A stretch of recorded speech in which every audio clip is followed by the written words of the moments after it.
علیکم ورحمۃ اللہ وبرکاتہ ان الحمد للہ والصلاة والسلام علی سید الانبیاء وعلی آلہ وصحبہ اجمعین اما بعد فاعوذ باللہ من الشیطان الرجیم بسم اللہ الرحمن الرحیم۔ سورۃ النساء آیت نمبر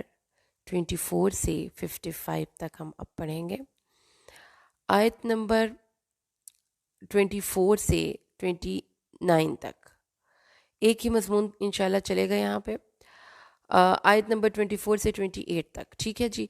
تو اس میں سب سے پہلے جو مضامین ہیں اس کو ہم نمبرنگ کر لیں۔ اللہ تعالیٰ نے فرمایا والمحصنات من النساء الا ما ملکت ایمانکم کتاب اللہ علیکم واحل لکم ما وراء ذلکم ان تبتغوا باموالکم محصنین غیر مسافحین وما استمتعتم به منہن فآتوہن اجورہن فریضہ ولا جناح علیکم فیما تراضیتم به من بعد الفریضہ ان اللہ کان علیما حکیما۔ جی اس میں اللہ تعالیٰ نے محرمات کی کیٹیگری کو فردر آگے ڈسکرائب کرتے ہوئے فرمایا کہ جو عورتیں کسی دوسرے مرد کے نکاح میں ہوں گی ان عورتوں سے بھی تم نے نکاح نہیں کرنا۔ اس کے بعد اللہ تعالیٰ نے فرمایا کہ ہاں اگر نکاح کے بندھن میں قید ہو جائیں تو دونوں فریقین پر لازم ہے کہ وہ اپنی عفت اور عزت کی حفاظت کریں، اور یہ نہیں کہ شادی کسی سے اور آپ کسی اور کے ساتھ بھی اپنے تعلقات یا اپنے دلی جذبات محسوس کرتے ہوں۔ جب اس کے بعد آگے اللہ تعالیٰ نے فرمایا ہے کہ آپ نے نکاح کے پری ریکویزٹس ہیں کچھ، اس میں سب سے امپورٹنٹ چیز ہے وہ یہ ہے کہ نکاح میں مرد کی سائڈ پہ حق مہر ہوگا اور عورت کی سائڈ سے وفاداری ہوگی۔ یہی دو چیزیں ہیں جو بار بار اللہ تعالیٰ نے بتا دیں۔ اور پھر نکاح اس شخص کے لیے تو بہت ضروری ہے جس کو کہ گناہ میں پڑنے کا خدشہ ہو، اور اگر اس کو ایک آزاد نیک عورت نہیں ملتی تو وہ کسی کی غلام یا کوئی کسی، اب غلام کا چونکہ کانسیپٹ نہیں، تو وہ عورتیں جو کہ مطلب بہت ہمبل بیک گراؤنڈ سے تعلق رکھتے ہیں ان سے بھی آپ نکاح کر سکتے ہیں۔ اگر غلام عورت سے شادی کی ہے تو پھر اس صورت میں اس غلام عورت کے مالک کی اجازت بہت ضروری ہے۔ چونکہ اب ہم دورہ قرآن کر رہے ہیں اس لیے لونڈی غلام کے احکامات کو بہت ڈیٹیل میں ڈسکس کرنے کا ٹائم نہیں، اس لیے کہ وہ آج کے دور میں اتنے ریلیونٹ بھی نہیں ہیں احکامات، اور اگر تم صبر کرو تو یہ تمہارے لیے بہتر ہے۔ ہاں اللہ تعالیٰ نے فرمایا ہے کہ کسی کی لونڈی سے، کسی کی ملکیت میں جو لڑکی یا عورت ہے اس سے شادی کرنے سے بہتر ہے کہ تم اکیلے رہو، لیکن اگر تمہیں یہ ڈر یا خوف ہو کہ اس کو اگر جائز ضرورت کو تم ٹائم پہ پورا نہیں کرو گے اور تو تم گناہ میں نہ پڑ جاؤ تو پھر تمہیں شادی کر لینی چاہیے، اور یہی نبی صلی اللہ علیہ وسلم کی ریکمنڈیشن ہے۔ آپ نے فرمایا تھا کہ اے جوانوں کی جماعت، تم میں سے جو نکاح کی طاقت رکھتا ہو اس کو نکاح کر لینا چاہیے۔ تو اس سے یہ پتہ چلتا ہے کہ جو ہمارے آج کے دور میں میڈیا نے اور ادھر لوگوں نے مشہور کیا ہوا ہے کہ شادی جو ہے وہ ایک بوجھ ہے، اور شادی اس وقت کریں جب آپ بالکل فارغ ہو جائیں اپنے کیریئر سے اور اپنے گھر کی اور اپنی اسٹڈی سے، تو دین اسلام نے کہا ہے کہ شادی کو بہرحال آپ کی زندگی کے ساتھ ہی مرج ہو جانا چاہیے، چونکہ آپ کے اندر ایک شہوت ہے، اس شہوت کو ٹائملی پورا کریں اور اس کے ساتھ اپنی اولاد کے حصول کی کوشش کریں۔ آگے اللہ تعالیٰ فرماتا ہے آیت نمبر 29 میں کہ آپس میں یا ایھا الذین آمنوا لا تأکلوا اموالکم بینکم بالباطل الا ان تکون تجارۃ عن تراض منکم، اے ایمان والو آپس میں باطل طریقے سے ایک دوسرے کے مال نہ کھاؤ سوائے اس کے کہ تم آپس میں رضامندی سے تجارت کر رہے ہو۔ تو باطل طریقے سے مال کھانے کے جتنی بھی فارمز ہیں جس میں رشوت بھی آ جاتی ہے، سود بھی آ جاتا ہے، ملاوٹ بھی آ جاتی ہے، دھوکہ بھی آ جاتا ہے، کسی کے مال پہ ناجائز تصرف، اور اس طرح سے جتنی بھی فارمز ہیں اس کو کھانے سے اللہ نے منع کر دیا، تو یہ بھی محرمات میں ہے۔ تو اس سے آپ ایک ٹریننگ سیشن ہے اوبیسلی، جب آپ نے دیکھیں اتنا لمبا چوڑا ڈسکرپشن دی اللہ تعالیٰ نے کہ شادی کس سے کرنی اور کس سے نہیں کرنی، یہ چیز شو کرتی ہے کہ ایک امپورٹنٹ ایشو ہوتا ہے کسی بھی انسان کی زندگی میں شادی، اور اس کی ٹائملی شادی ہونا۔ تو یہ آپ جتنی بھی مدرز اگر سن رہی ہیں، بھائی سن رہے ہیں، اگر ان کے فادرز ہیں تو اپنی بچیوں کی ٹائم پہ شادی کریں۔ قرآن کا حکم یہی ہے، اپنے بچوں کی ٹائم پہ شادی کریں۔ اگر آپ اس کی شادی، وہ آپ کا بچہ آپ کو خود کہہ رہا ہے کہ میری شادی کر دیں، اور آپ کہہ رہے ہیں کہ تمہیں اتنی کیا جلدی ہے، تو اگر وہ گناہ میں پڑ جائے تو آپ گناہ گار ہیں، اس لیے کہ نگاہ کی حفاظت ہو جاتی ہے نکاح سے، اور انسان کے اندر جو ایک اگر بھوک ہے اور اس کو کھانا نہیں ملے گا تو ظاہر ہے کہ وہ کہیں سے جا کے کھائے گا، تو اسی طریقے سے اس کو گھر میں اس کی اس بھوک کا سامان مہیا کریں اس کی سیکس ڈرائیو کے لیے۔ اس کے بعد اللہ تبارک و تعالیٰ نے جو ہے منی میٹرز میں انسان کو کھرا اور سیدھا رہنا سکھایا۔ اللہ تعالیٰ نے فرمایا کہ تجارت کرو، تجارت کی ریکمنڈیشن ہے قرآن پاک کے اس مقام پر نوکری سے زیادہ۔ تو اس لیے انٹرپرونرشپ کہ اپنا کام شروع کریں، اپنا کاروبار شروع کریں، اس کو فوکس کیا کریں، اس کو ریکمینڈ کریں اور اپنے بچوں کے حوالے سے اس کے بارے میں سوچیں کہ کیسے آپ چھوٹے چھوٹے کاروبار سے اپنے بچوں کو سورس آف انکم پرووائڈ کر کے دیں گے، یہ ضروری ہے۔ تو یہ چیزیں آپ دیکھ لیں کہ زندگی گزارنے کے جتنے بھی ضروری چیزیں ہیں کہ آپ کو کھانا چاہیے، آپ کو کاروبار چاہیے، پھر اس کے بعد آپ کو گھر کے لیے بیوی چاہیے، اپنی سیکس پوری کرنے کے لیے آپ کو کوئی پارٹنر چاہیے، ان سب چیزوں کے بارے میں اللہ نے گائیڈ کر دیا۔ وَلَا تَقْتُلُوا أَنفُسَكُمْ، اور اپنے آپ کو قتل نہ کرو۔ یہ بہت ہی جامع ورڈ ہے جس میں کہ یہ پتہ چل جاتا ہے کہ اپنے آپ کو قتل کرنے سے مراد کیا ہے کہ آپ بنا سوچے سمجھے اپنے مال کو خرچ کر رہے ہیں، آپ بنا سوچے سمجھے کسی دوسرے انسان کی عزت میں تصرف کر رہے ہیں، تو آپ دوسروں کو اور اپنے آپ کو ہلاکت میں ڈال رہے ہیں۔ اور دوسرا اس میں منع ہے کہ آپ خودکشی بھی حرام ہے، جیسے کہ حدیث میں آتا ہے کہ اگر کسی شخص نے اپنے آپ کو کسی تیز دھار آلے سے قتل کیا تو اس تیز دھار آلے سے وہ اس پورے دن اپنے آپ کو قتل کرتا رہے گا جب تک کہ محشر ہوگا، تو اس شخص کو اللہ تعالیٰ نے معاف نہیں کرنا۔ اللہ تعالیٰ نے فرمایا ہے کہ جو ظلم اور زیادتی سے اپنے آپ کو قتل کر دے تو ہم اس کو دوزخ کی آگ میں داخل کریں گے۔ تو سوسائڈ کمٹ کرنا، اپنے آپ کو مارنا، قتل کرنا، یہ حرام ہے۔ اور اگر آپ اس کا ڈاٹا چیک کریں نا جا کے کہ کتنے لوگ اپنے آپ کو مار لیتے ہیں، تو آپ اندازہ لگائیں گے کہ یہ جو ڈپریشن ہمیں ہوتا ہے نا، یہ اس کی کیوٹ فارم ہوتی ہے کہ آپ اپنی ورتھ لیسنس فیل کرتے ہیں کہ میں کیا، میری زندگی کیا، اور کسی انسان کے تو پھر اس کے بعد آپ اپنے آپ کو اپنی زندگی سے ہاتھ دھو بیٹھتے ہیں۔ حالانکہ زندگی اللہ کی بہت بڑی نعمت ہے اور اس کی امانت ہے، اس کی حفاظت کرنی چاہیے۔ آگے جو ہے ایک آیت کریمہ جس میں گیس مل گئے، یعنی کہ آخرت کے پیپر میں ہر بندہ جو ہے نا، ہر ایک نیکی کو پہ عمل نہیں کر سکتا، ہر ایک گناہ سے نہیں بچ سکتا۔ ٹھیک ہے، ہم کبھی چغلی کر لیں گے، کبھی ہماری نگاہ غلط دیکھ لے گی، کبھی ہم کسی دوسرے انسان کو تھپڑ مار دیں گے، کبھی ہم غصے میں مغلوب ہو جائیں گے۔ تو ہم لوگ انسان ہیں اور ہمارے ساتھ ہی سب چیزیں ہیں۔ اللہ تعالیٰ نے جیسا کہ ایک پیپر میں ایک طالب علم اگر فور ایگزامپل 100 مارکس کے پیپر میں سے وہ 40 نمبر کا غلط بھی لکھ کے آتا ہے، تو بھی 60 نمبر میں اس کو ہم فرسٹ ڈویژن دے کر ہم اس کو اچھا طالب علم کنسیڈر کرتے ہیں۔ تو غلطیوں کا مارجن ہر ایک ادارہ ہر ایک پیپر دیتا ہے، ایون کہ آپ کا 77% غلط میں 33% ٹھیک ہے، تو آپ بہت زیادہ ٹاپر نہیں، تو آپ پاس ضرور کر جاتے ہیں، نیکسٹ گریڈ میں آپ کو پروموٹ کر دیا جاتا ہے۔ اسی طریقے سے یہاں پر اللہ تعالیٰ نے یہ بتا دیا کہ یہ 5-6 گناہ ہیں جن سے بچ جاؤ گے تو پھر تم امید، اور چھوٹے چھوٹے گناہوں کو پھر ہم تمہارے خود ہی معاف کر دیں گے۔ یہ وہی پیپر والا ہے کہ آپ کو گریس مارکس لگا کر پاس کر دیا جائے گا، ایون کہ اف کہ بہت اعلیٰ درجے جنت کے نہ بھی پا سکیں تو ایٹ لیسٹ ہم آپ کو کریم عزت والی جگہ میں داخل ضرور کر دیں گے۔ اور وہ کبائرہ گناہ کون کون سے ہیں؟ اس میں سب سے ٹاپ آف دا لسٹ شرک ہے۔ شرک جس نے بھی کیا اس کے تمام اعمال ہبط ہو جاتے ہیں۔ اس کے بعد والدین کے ساتھ آپ نے بدسلوکی نہیں کرنی، یہ بھی کبیرہ گناہ ہے۔ اس کے بعد جھوٹی گواہی یا جھوٹی قسم، یہ دونوں کبیرہ گناہوں میں جاتے ہیں۔ اور جادو یہ بھی نہیں کرنا، کسی کو ناحق قتل بھی نہیں کرنا۔ تو یہ ان کبیرہ گناہوں کے علاوہ اگر آپ کو چھوٹے گناہ آپ سے سرزد ہو جاتے ہیں آپ کے بشری تقاضوں کی وجہ سے، تو اللہ تعالیٰ اس سے آپ کو درگزر فرمائے گا۔ آگے اللہ تعالیٰ نے فرمایا کہ کچھ عورتیں، آیت نمبر 32، وَلَا تَتَمَنَّوْا مَا فَضَّلَ اللَّهُ بِهِ بَعْضَكُمْ عَلَى بَعْضٍ لِلرِّجَالِ نَصِيبٌ مِّمَّا اكْتَسَبُوا وَلِلنِّسَاءِ نَصِيبٌ مِّمَّا اكْتَسَبْنَ وَاسْأَلُوا اللَّهَ مِن فَضْلِهِ إِنَّ اللَّهَ كَانَ بِكُلِّ شَيْءٍ عَلِيمًا۔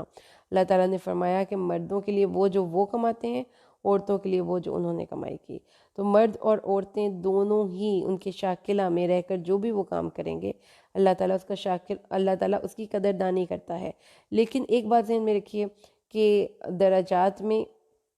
تو اللہ تعالیٰ نے کسی کو کسی پر فوقیت نہیں دی۔ ہاں، دنیا میں رہتے ہوئے آپ کو ایک کو اللہ تعالیٰ نے ڈرائیونگ سیٹ پہ بٹھا دیا، ایک کو ایگزیکٹو پوسٹ دے دی ہے، اور ایک کو اس کا ہیلپر یا اس کا اسسٹنٹ بنا دیا ہے۔ اس میں پھر ایک دوسرے پر آپ نے حسد نہیں کرنا، یعنی کہ عورتوں کو یہ دکھ نہ ہو کہ ہمیں ایک درجہ نیچے کیوں دیا گیا ہے، یہ اللہ کی تقسیم ہے۔ تمہارے نیکیوں میں تمہیں مردوں سے برابر حصہ ملے گا۔ تم روزہ رکھو گی تو تمہیں بھی اتنا ہی ثواب ملے گا جتنا مردوں کو ملے گا۔ عورتیں باجماعت نماز کے ساتھ نماز اہتمام کریں تو ان کو بھی اتنا ہی اجر ملے گا۔ عورتیں بھی تراویح کی نماز پڑھنے جائیں ان کو بھی اتنا ہی اجر ملے گا۔ اس لیے اللہ تعالیٰ نے فرمایا کہ یہ ایک دوسرے کو دیکھ کر اس کو نیچا دکھانے کی کوشش کرنے کی ضرورت نہیں، اللہ سے اس کا فضل مانگتے رہیں۔ تو اس میں جو 2 باتیں ہمیں پتہ چلی، نمبر 1 تو یہ کہ اللہ تعالیٰ نے مردوں کو درجہ اوپر دیا، اس لیے اس پہ کسی عورت کو ناراض نہیں ہونا چاہیے۔ نمبر 2، کیونکہ وہ ہمارا رب ہے، اس کو ہم سے زیادہ بہتر پتہ ہے۔ نمبر 2، عبادات میں اور نیکیوں کے کاموں میں مرد اور عورتوں میں کوئی تخصیص نہیں، دونوں سیم سیم ہیں۔ تیسرا، اللہ تعالیٰ سے فضل مانگتے رہیں اور معاشرے کی غلط عقائد کے پیچھے مت چلیں کہ مرد جو ہیں ان کو ہم برابری کر کے دکھائیں گی۔ اللہ تعالیٰ نے ان کو ہم سے ایک درجہ اوپر رکھا ہے، اور نیک بیویاں ایسی ہی ہوتی ہیں۔ ہر ایک کے لیے ہم نے کر دیے ہیں ولی، یعنی کہ رشتہ دار، وہ جو چھوڑ مرے والدین اور رشتہ دار، اور وہ والذین عقدت ایمانکم، جن کے ساتھ تمہاری کوئی قسم و قول و قرار ہے تو ان کو حصہ دے دو۔ جیسے کہ زمانے جاہلیت میں کچھ لوگ جو تھے ان کے آپس میں دوستیاں اور ہو جاتے تھے کہ اگر میں مروں تو میرا مال اس کے لیے ہے، تو اس کے لیے سدس، ایک چھٹا حصہ مقرر کیا گیا تھا اس آیت کی روشنی میں۔ اور اس کے بعد پھر جب سورت انفال کی آیت آئی کہ کہ رشتہ دار ہی ایک دوسرے کے مال کے قرابت کے حقدار ہیں، تو پھر یہ حکم منسوخ ہو گیا۔ مرد عورتوں پر قوام ہے، مرد عورتوں پر نگران ہے، مرد عورتوں پر گارڈین ہیں، ان کے کیئر ٹیکرز ہیں۔ ایک ایکسٹرا رسپانسبلٹی مردوں کو مل گئی۔ اللہ تعالیٰ نے اس سے پچھلی آیت میں فرمایا تھا نا کہ اللہ نے بعض کو بعض پر فضیلت دی ہے، اس فضیلت کا اب عملی اظہار یہاں پر ہو گیا۔ تو سب سے پہلے مردوں کو اللہ نے ان کی رسپانسبلٹیز کے حوالے سے گائیڈ کیا کہ مرد عورتوں پر نگران ہیں، اور مرد عورتوں کے منتظم ہیں، ان کے کفیل ہیں، ان پر خرچ کرتے ہیں۔ اور قوام کا لفظی مطلب یہ بھی ہوتا ہے کہ وہ جو کوئی چیز لے کر کھڑا ہو جائے، جیسے تنا، جیسے ایک تمبو آپ ایک کنات لگاتے ہیں تو درمیان میں ایک ڈنڈا سا ہوتا ہے جو بانس ہوتا ہے، جو اس کنات کو، اس تمبو کو کھڑا کر دیتا ہے، اور اس کنات کو، اس ڈنڈے کو پھر کیا کرتے ہیں، اس کو دونوں سائڈ سے رسی باندھ دیتے ہیں۔ تو اس کی جو کنڈیشن ہے نا قوام کی، وہ ایک مرد کی کنڈیشن جو ہے وہ اس لفظ میں بہت اچھے طریقے سے بیان کر دی جاتی ہے۔ لیکن ہمارے ساتھ پرابلم یہ ہے کہ جب ہم مرد قرآن کی تشریح کرتے ہیں تو وہ اپنی سائڈ کی بات کرتے ہیں، جب عورتیں اپنے حقوق کی بات کرتی ہیں تو اپنی سائڈ کی بات کرتی ہیں۔ اب مردوں کی جگہ پر اگر آپ اس کو رکھ کر دیکھتے ہیں تو اس لفظ کی اگر آپ ویژول امیجری لگاتے ہیں تو ایک لمبا سا ڈنڈا جس کو کہ چاروں سائڈ کے پریشرز برداشت کرنے پڑ رہے ہیں، ادھر سے بھی اس کو پول کر رہی ہے رسی، تو دوسری سائڈ سے بھی رسی اس کو پول کر رہی ہے، اور وہ بیلنس لے کر کھڑا ہوا ہے۔ یہ ہے اللہ تعالیٰ نے فرمایا کہ ان کی حیثیت ایک فیملی میں ایک اینکر پرسن جیسی ہے، ایک اینکر جیسی ہے، یعنی کہ ایک جسے آپ کہتے ہیں نا کہ جس کے ساتھ وہ بادبان سا چلا دیتے ہیں اور اس کے اوپر کپڑا لگاتے ہیں تو کشتی چلنے لگتی ہے۔ خوبصورت، بہت خوبصورت امیجری ہے کہ جو مرد ہیں وہ کسی بھی گھر کے لیے کفیل ہیں، منتظم ہیں، اس کی کشتی کو چلانے والے ہیں، گھر کا انتظام چلانے والے ہیں، اس کے بچوں کے لیے۔ اگر آپ، میں نے اس ٹاپک کو جب اسٹڈی کیا تھا، جب میں نے اس کو اسکین کر رہی تھی انفارمیشن کو اور بہت ڈیٹیل میں اس کو اسٹڈی کیا، تو مجھے جو چیزیں سمجھ میں آئیں اس کو میں آپ کے ساتھ نمبرنگ میں شیئر کرتی ہوں۔ نمبر 1 میں نے یہ اسٹڈی کیا کہ وہ کنٹریز جہاں پر کہ سنگل مدرز اپنے بچوں کو اپ برنگ کر رہی ہیں، ان کنٹریز میں اگر آپ ڈیٹا فیلڈ اسٹڈی کر کے ان کے بچوں کی کیس ہسٹری لیتے ہیں تو اسکول ڈراپ آؤٹ ریٹ، جس میں کہ اکثر بچے اسکول چھوڑ جاتے ہیں اپنی 10th اسٹینڈرڈ سے پہلے، ان میں سے میجورٹی، اکثریت ان بچوں کی ہے جن کے فادرز نہیں ہیں، یعنی کہ سنگل مدرز ان کو پروان چڑھا رہی ہیں۔ اس کے بعد اگر آپ کرائم اینڈ کرمنالوجی کی فیلڈ میں جاتے ہیں تو اس میں ایک آپ بہت امپورٹنٹ چیز پڑھیں گے کہ بہت سے ایسے بچے جو کہ مجرم بنے ہیں، اور جو کہ بہت ان کا جو اگر آپ دیکھتے ہیں تو وہ والے بچے ہیں جو فادر کے بغیر بڑے ہوئے ہیں۔ تو فادر فیکٹر کسی بھی فیملی میں بہت امپورٹنٹ ہے، کسی بھی بچے کو آگے لے کر جانے میں۔ اگر آپ کسی ٹیچر سے بات کرتے ہیں تو بھی، میں نے اس کے بارے میں جب اسٹڈی کیا تو انہوں نے بتایا کہ وہ بچے جن کی میٹنگز میں فادرز آتے ہیں اور وہ زیادہ انٹرسٹ شو کرتے ہیں اپنے بچے کے حوالے سے، ان بچوں کی جو پروگریس ہے وہ زیادہ بہتر ہوتی ہے۔ بچوں کو کانفیڈنس دینے میں، بچوں کو ایک میل آئیڈیل دینے میں کہ سوسائٹی میں انہوں نے کیسے موو کرنا ہے، ایک بچے کو پروٹیکشن فیل ہوتی ہے، یہ سب میل ہے جو کہ قوام ہے۔ تو اس چیز کو آپ نے، اگر ہم اس کو بالکل اوپر کی سطح سے دیکھتے ہیں کہ مرد کمائی کرتے ہیں تو عورتیں بھی کر سکتی ہیں، تو جو ان کی پریزنس کا ایک نفسیاتی اثر ہوتا ہے گھر میں، بچوں کے ذہن پہ ایک احساس تحفظ ہوتا ہے، اور وہ کبھی بھی اس بچے میں نہیں ڈیولپ ہو سکتا جو باپ کے بغیر بڑا ہو رہا ہو، اس میں احساس عدم تحفظ پیدا ہوگا۔ وہ سوسائٹی میں، اس میں والدہ اس طرح سے چیک نہیں رکھ سکتی کیونکہ بائی نیچر ہی وہ ایک نرم دل واقعہ ہوتی ہے، وہ اپنے بچے کو اس طرح سے ڈانٹ نہیں سکتی، اپنے بچے پر سختی نہیں کر سکتی۔ تو یہ بیلنس سوسائٹی کے اندر، آپ کی فیملی کے اندر، وہ اسی صورت میں مینٹین ہوگا جب آپ مردوں کو قوام سمجھیں گے کہ یہ ہماری فیملی کے لیے اینکر ہیں، جو ہماری ہماری فیملی کو کھڑا کرتے ہیں. تو پھر اس لیے جب وہ اینکر ہیں تو وہ لیجسلیٹر بھی ہیں. اپنے گھر میں ایک اصول وضع کرنے میں، اس کو سیٹ کرنے میں مرد کو اللہ تعالیٰ نے اتھارٹی دی ہے، اور اس کو ہی اس چیز کے لیے مکلف کیا ہے کہ وہ اپنے گھر میں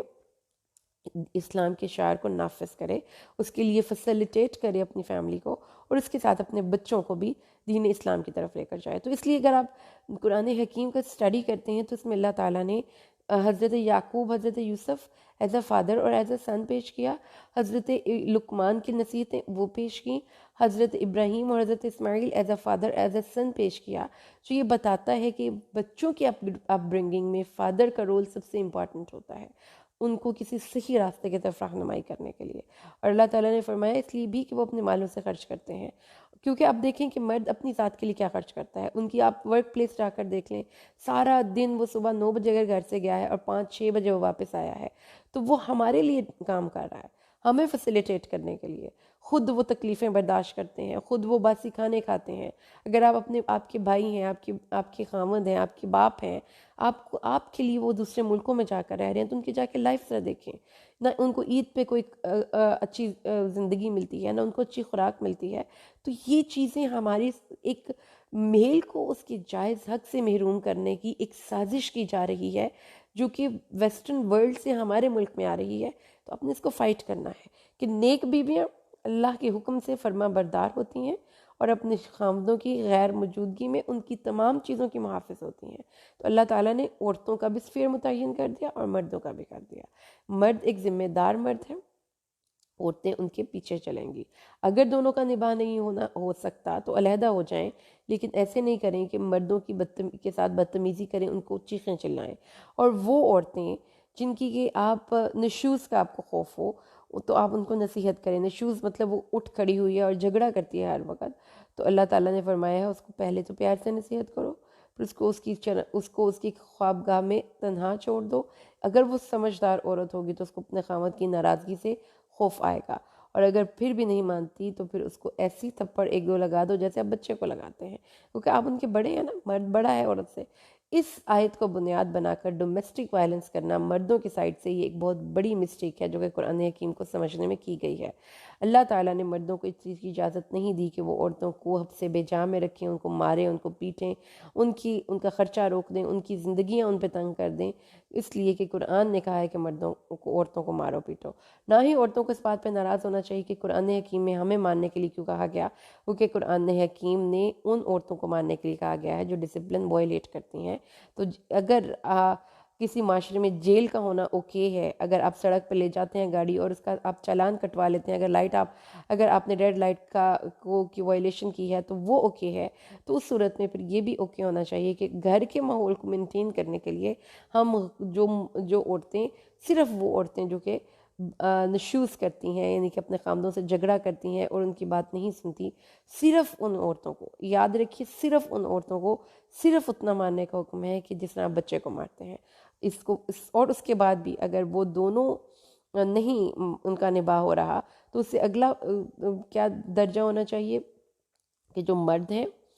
اور جو عورتیں ہیں ان دونوں کی فیملی میں سے ایک آدمی کو بٹھا دیا جائے اور دونوں ان کی شکایات کا ازالہ کرنے کی کوشش کریں. اگر پھر بھی ازالہ نہیں ہوتا تو پھر ان دونوں کو علیحدہ کروا دیا جائے. یہ نہیں کہ زندگیاں ہی عذاب کر لیں، رو رو کر اور تھک کر پریشان ہو کے. اللہ تعالیٰ نے فرمایا اصلاح کا ارادہ ہوگا تو اللہ موافقت پیدا کر دے گا، اور اگر نہیں اصلاح کا ارادہ تو پھر کوئی بات نہیں، you can lead your life according to your wish. اچھا جو اس کے بعد اللہ تبارک حکمت قرآن کا ایک خوبصورت مقام 36 آیہ مبارکہ سورت النساء کی، جس میں اللہ تعالیٰ نے کہا اللہ کی عبادت کرو، اس کے ساتھ شریک کسی کو نہ ٹھہراؤ، والدین کے ساتھ، قرابت داروں، یتیموں، مسکینوں، مسافروں، ہمسایوں،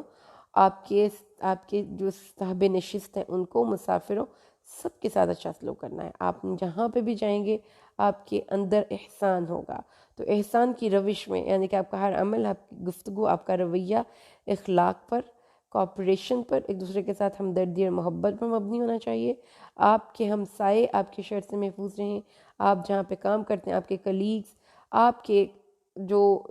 مانگنے والے یتیم مسکین، سب کے ساتھ اچھے طریقے سے پیش آئیے. اور اللہ تعالیٰ نے فرمایا اللہ تعالیٰ کسی فخر کرنے والے، شقی بگاڑنے والے کو پسند نہیں کرتا. اللہ تعالیٰ کسی اب اس میں بناوٹ، فخر، شیخیاں، اپنے کپڑے دکھانا، اپنے موبائل برانڈز دکھانا، اپنی کپڑوں کی برانڈز دکھانا، دوسروں کے سامنے اپنے آپ کو اترا کر پھرنا، یہ وہ لوگ جو خود بھی بخل کرتے ہیں اور دوسروں کو بھی بخل کا حکم دیتے ہیں۔ آیت کریمہ 37۔ اور اس چیز کو جو اللہ نے اپنے فضل سے ان کو دیا وہ چھپا جاتے ہیں۔ کیریکٹرائزیشن اہل کتاب کی نمبرنگ کر لیجئے۔ نمبر 1، بخیل لوگ نہیں پسند۔ اپنے اللہ کے فضل کو چھپانے والے، خاص طور پہ علم و حکمت کو چھپانے والے لوگ اللہ کو نہیں پسند۔ اور لوگوں کو رعاء الناس کے لیے آیت نمبر 38، خرچ کرنے والے لوگ اور اللہ اور آخرت کے دن پر ایمان نہ لانے والے لوگ اللہ کو نہیں پسند۔ ان کے لیے شیطان ان کا ساتھی بن چکا ہے۔ تو رعاء الناس کے بارے میں ایک حدیث ہے، بخاری میں آتی ہے کہ 3 لوگوں کو اللہ کے سامنے پیش کیا جائے گا، ایک سخی، ایک شہید اور ایک عالم دین، اور ان تینوں کو دوزخ میں پھینکا جائے گا ایٹ دا اینڈ، کیونکہ انہوں نے اپنے کوئی بھی کام اللہ کے لیے نہیں کیے تھے۔ اس کے بعد اللہ تعالیٰ نے یہ بتایا کہ یہ کوالٹیز ہیں، یہ ڈونٹس میں جاتی ہیں، ایسا آپ نے نہیں کرنا اپنی زندگیوں میں، بخل نہیں کرنا، اپنی کسی چیز کو چھپانا نہیں، کیونکہ چھپانا بھی بخل کی ہی ایک فارم ہے۔ اور اللہ کے راستے میں جب خرچ کرنا ہے تو خلوص نیت سے خرچ کرنا ہے، لوگوں کو دکھانے کے لیے خرچ نہیں کرنا۔ اور پھر اللہ تعالیٰ نے اگلی آیت کریمہ 41 میں فرمایا کہ اے نبی، آپ کو ہم سب لوگوں پر گواہ بنا کر لائیں گے، اور آپ صلی اللہ علیہ وسلم اور آپ کی امت سب انسانوں پر گواہ ہوگی۔ تو یہ ایک بہت ہی اہم اور بہت ہی عظیم الشان رتبہ ہے جو ہمارے نبی صلی اللہ علیہ وسلم کو نصیب ہوگا کہ آپ باقی نبیوں پر گواہ ہوں گے۔ You are the big celebrity not only in this world but the world hereafter. پھر اللہ تعالیٰ نے یہ حسرت کا مقام بتا دیا آیت نمبر 42 میں کہ اس یومئذ یود الذین کفروا وعصوا الرسول لو تسوی بہم الارض، کہ جو لوگ اللہ اور اس کے رسول کی نافرمانی اور کفر کرتے رہے، تو نافرمانیاں تو میں بھی کرتی ہوں اور آپ بھی کرتے ہیں، ٹھیک ہے، آپ کو بھی پتہ ہے اور مجھے بھی پتہ ہے، ہماری زندگیاں 100% رسول صلی اللہ علیہ وسلم کی اتباع میں اور اطاعت میں نہیں گزر رہیں۔ تو اللہ سے ڈریں اور اللہ سے توبہ کریں، کیونکہ اللہ فرماتا ہے وہ یہ خواہش کریں گے کہ کاش ان کو زمین میں برابر کر دیا جاتا، زمین میں داخل کر کے۔ تو اللہ تعالیٰ نے فرمایا کہ وہ یہ خواہش کریں گے کہ کاش وہ زمین کے اندر داخل ہو جائیں اور زمین برابر ہو جائے۔ تو حسرت کا عالم دیکھیے، شرمندگی ہے ایکچولی، جب انسان کہتا ہے نا کہ شرم سے زمین میں گڑ جانا، یہ وہ کیفیت ہے ان کی شرمندگی کا اور ان کی امبیرسمنٹ کا یہ عالم ہوگا۔ اس کے بعد آیت نمبر 43 بہت ہی خوبصورت آیت کریمہ ہے قرآن حکیم میں، اس میں نماز کے حوالے سے 2 بہت اہم شرطوں کا ریکویسٹ، 2 بہت اہم شرطوں کا ذکر ہے۔ یا ایھا الذین آمنوا لا تقربوا الصلاة وانتم سکارى حتى تعلموا ما تقولون ولا جنبا الا عابري سبيل حتى تغتسلوا وان كنتم مرضى او على سفر او جاء احد منكم من الغائط او لامستم النساء فلم تجدوا ماء فتيمموا صعيدا طيبا فامسحوا بوجوهكم وأيديكم ان اللہ کان عفوا غفورا۔ نماز کے لیے ایک شرط تو یہ ہے کہ ہماری سوچیں مرتکز ہوں کسی ایک نقطے پر، جیسا کہ حدیث جبرائیل میں احسان کی تشریح یہ کی گئی ہے کہ اللہ کو یوں دیکھیں جیسے کہ آپ اس کو اللہ کی یوں عبادت کریں جیسا کہ وہ آپ کے سامنے ہے۔ لیکن اگر آپ کو یہ نصیب نہیں ہوتی نا یکسوئی، تو یوں ضرور دیکھیں کہ اللہ آپ کو دیکھ رہا ہے۔ سوچوں کا ارتکاز نماز کی شرط اول ہے، جس سے آپ کو یہ پتہ چلتا ہے کہ نماز ہماری بہت سی چیزوں میں ٹریننگ کرتی ہے، ہماری طہارت،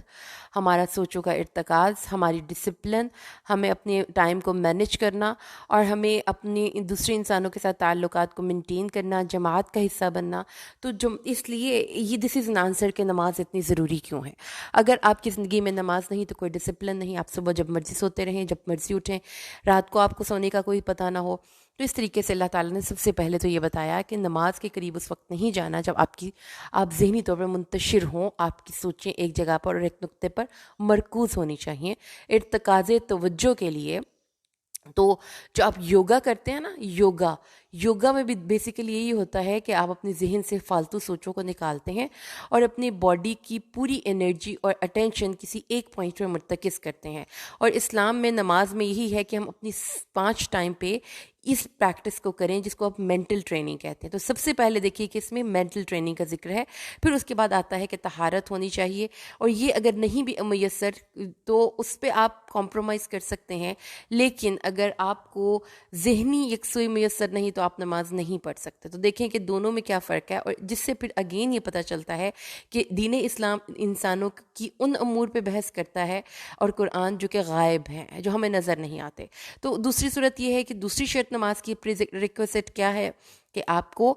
صاف ستھرا ہونا ہے. اگر آپ نے واش روم سے آئے ہیں یا عورتوں سے آئے ہیں یا آپ کو نہانے کی حاجت ہے تو آپ نے سب سے پہلے پانی سے خود کو طہارت کرنی ہے. اور وضو کا طریقہ پھر سب کو پتہ ہے, جیسا کہ حدیث کی کتابوں میں آتا ہے کہ وضو نبی کریم صلی اللہ علیہ وسلم رائٹ سائڈ سے شروع کیا کرتے تھے. سب سے پہلے 3 دفعہ ہاتھ دھوتے تھے, پھر 3 دفعہ کلی کرتے تھے اور اسی چلو سے ناک میں پانی ڈالتے تھے, اور پھر اس کے بعد 3 دفعہ اتنا ناک میں اوپر پانی چڑھاتے تھے کہ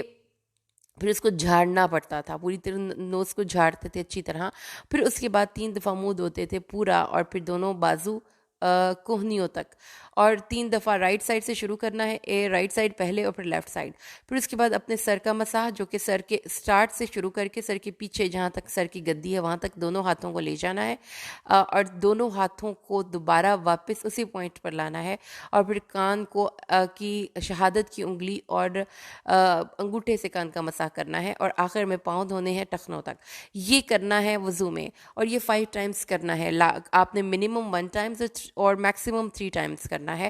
وضو کرنے سے پہلے بسم اللہ الرحمن الرحیم پڑھنی ہے, وضو کرنے کے بعد وضو کی دعا پڑھنی ہے. اور جو سخت سردی میں پورا وضو کرتا ہے, اللہ تعالیٰ نے اس کو کہا ہے کہ اس کو مجاہد کا ثواب ملتا ہے. اور اس کے علاوہ یہ بھی ہمیں بتایا گیا ہے کہ جب آپ وضو کر لیتے ہیں تو وضو کے قطروں سے آپ کے جسم کے سارے جو گناہ ہیں وہ نیچے گر جاتے ہیں. اور یہ بھی بتایا گیا ہے کہ قیامت والے دن وضو والے اعضاء پہ زیور پہنایا جائے گا اور وہ چمکتے ہوں گے. اور اگر یہ ساری چیزیں آپ کو میسر نہیں نا پانی, تو پھر اس وقت پھر مسح کر لیں, اور وہ بھی پاک مٹی لیں اور اسے مسح کر کے اپنے آپ کو پاک صاف کر لیں. تو یہ نماز کی 2 بیسک شرطیں مکمل ہو گئی ہیں. اب ہم جو پیچھے اہل کتاب کی کریکٹرائزیشن کر رہے تھے اسی کے سلسلے کو آگے لے کر جایا گیا ہے آیت نمبر 44 سے. اللہ تعالیٰ نے بتا دیا آیت نمبر 44 میں یہودیوں کی کہ وہ کتاب کو خرید لیتے ہیں اور چاہتے ہیں کہ آپ بھی گمراہ ہو جائیں راستے سے, تو یہ مسلمانوں کے بدخواہ ہیں اور ان کی بیڈ وش کرنے والے ہیں. اللہ تعالیٰ اس کے بعد آیت نمبر 46 میں اللہ تعالیٰ نے فرمایا,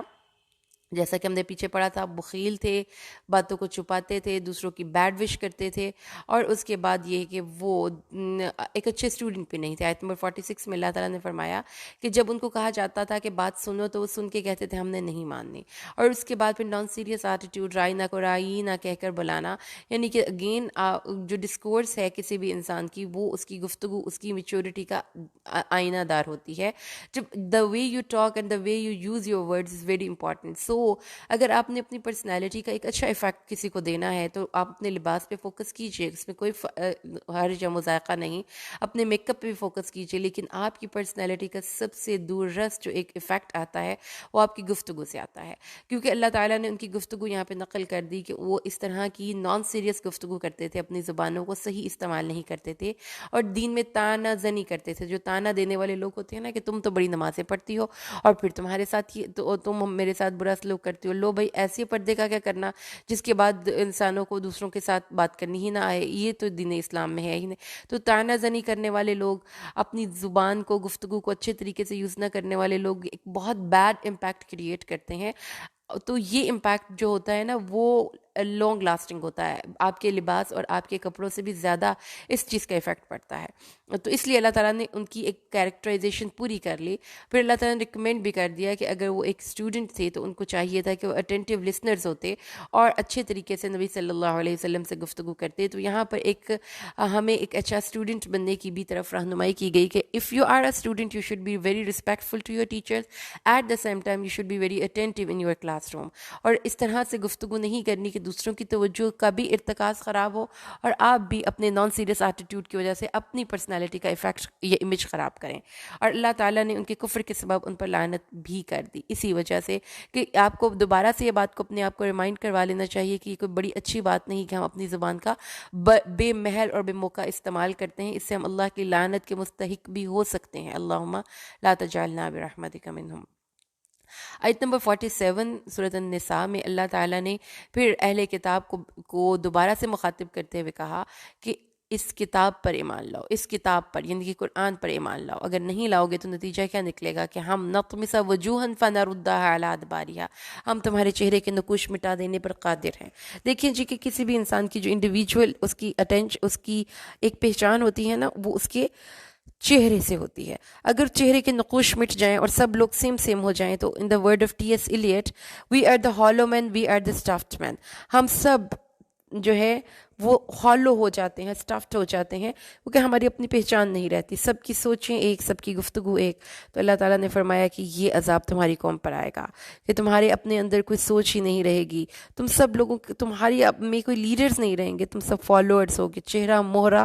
تمہاری کمیونٹی کا کوئی نہیں ہوگا. تو یہ اللہ کی لعنت اور اللہ تعالیٰ سے کہ عذاب کی دلیل ہے. اگر آج کی امت مسلمہ میں کوئی واضح طور پر بیان کیے جانے والے لیڈرز نہیں ہیں جو لوگوں کو صحیح اور غلط کی تمیز سکھا سکتے ہوں، تو اللہ کی ان پر ایک بہت بڑی